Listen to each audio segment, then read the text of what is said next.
Je m'appelle Bara, j'ai 28 ans, je suis syrienne et je suis arrivé en France en 2017. Mais j'ai quitté mon pays parce qu'il y a guerre là-bas.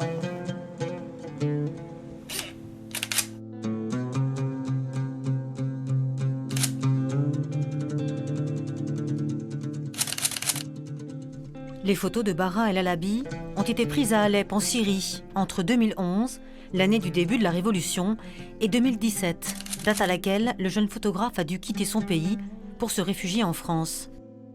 Lorsque le printemps arabe essaime son vent de liberté sur la Syrie, Bara est un tout jeune homme de 18 ans, étudiant en informatique à l'université d'Alep. Il rêve de liberté et de démocratie et participe aux manifestations pacifiques du peuple syrien, armé de son seul appareil photo. La riposte du régime autoritaire de Bachar al-Assad est violente et cinglante. Le mouvement de contestation prend rapidement la forme d'une révolution et les forces rebelles se structurent. Suivent les années noires pendant lesquelles la Syrie n'est qu'un terrain de guerre où s'affrontent dans une grande confusion le régime en place, les forces rebelles et Daesh.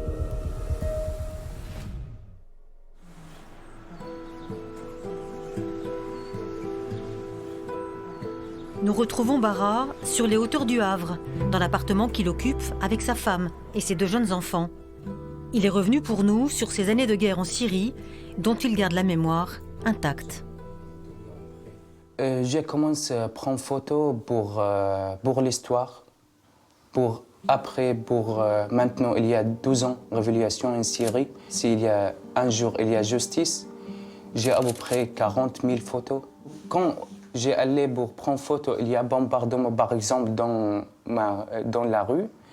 Je vais venir là-bas pour prendre photo, il y a aussi bombardement. Je ne connais pas si aujourd'hui j'ai sorti pour prendre photo, je ne connais pas si je reviens à la famille ou non.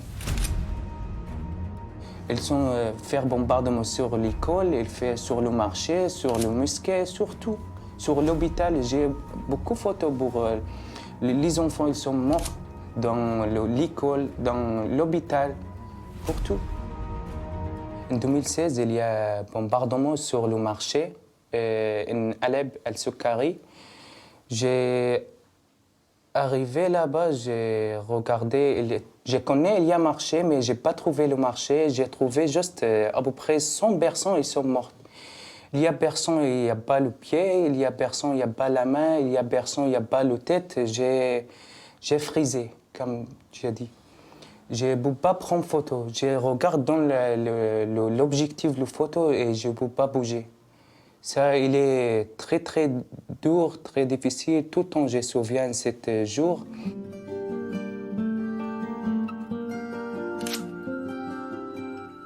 Bien sûr, il y a guerre, très dure guerre, mais il y a vie là-bas.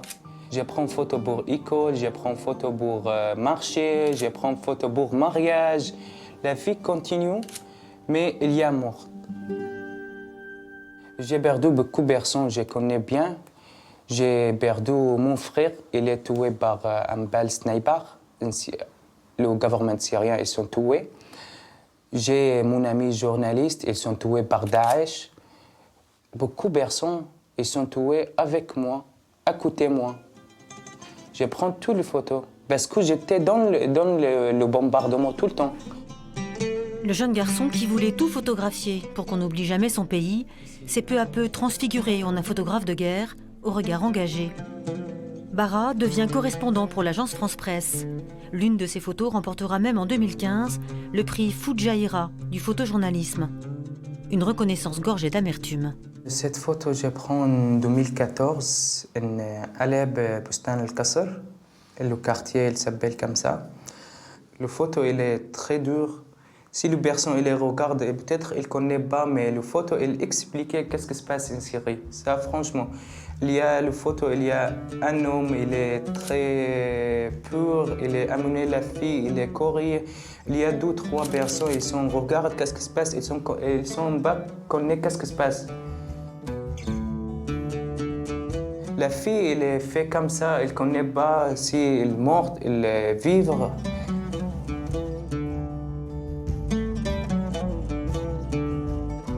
Toutes les photos que je prends en Alep, je n'oublie pas. Jamais. J'essayais d'oublier, mais je ne peux pas, parce que j'étais là-bas. L'agence France Presse aidera finalement le photographe en 2017 à quitter la Syrie lorsque sa sécurité sur place n'était plus assurée. Comment vous faites aujourd'hui pour vivre? J'ai essayé pour avancer dans ma vie, je cherche travail tout le temps. Je veux faire quelque chose, je t'aime. Je cherche tout le temps travail comme photographe, mais je n'ai pas trouvé.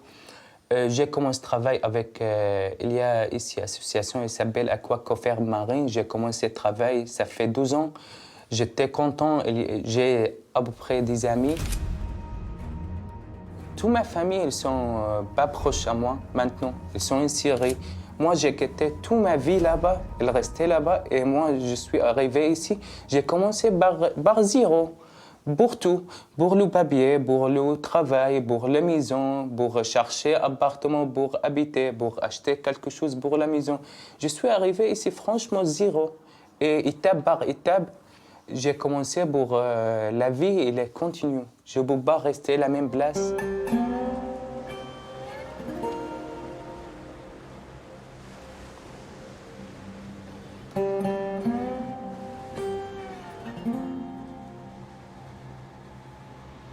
Aujourd'hui, vous vivez au Havre avec votre famille. Est-ce que vous voyez votre avenir ici, au Havre? J'aime bien cette ville. Il y a le mer. Quand je suis stressé, je vais venir ici essayer pour reposer, pour ne pas réfléchir beaucoup. J'aime bien aussi la culture ici. Je suis content. Mes enfants ils sont entrés au maternelle. Ça, c'est très génial pour moi. Ma femme, elle commence à prendre le français. Ma vie avance un peu, c'est bien. Je suis content. J'étais là-bas photographe de guerre. Ici, il n'y a pas de guerre. En Syrie, j'étais prendre photo pour les personnes mortes. Ici, je prends photo pour les personnes qui vivent. Ils connaissent comment vivre. Les photos de Bara ont aujourd'hui les couleurs de la France, de la liberté, de l'insouciance. Mais l'inquiétude et l'effroi n'ont jamais vraiment quitté le regard du jeune homme qui doit recomposer sa vie loin de ses parents, de ses amis, de son pays. J'ai essayé pour oublier, avec le temps maintenant, avec le vivre normal. En bout, j'ai essayé pour vivre normal. Vous y arrivez à ça? Je pense oui. J'espère aussi, pour moi, pour ma famille, pour mes enfants. Je veux changer qu'est-ce qui se passe là-bas, mais je ne peux pas.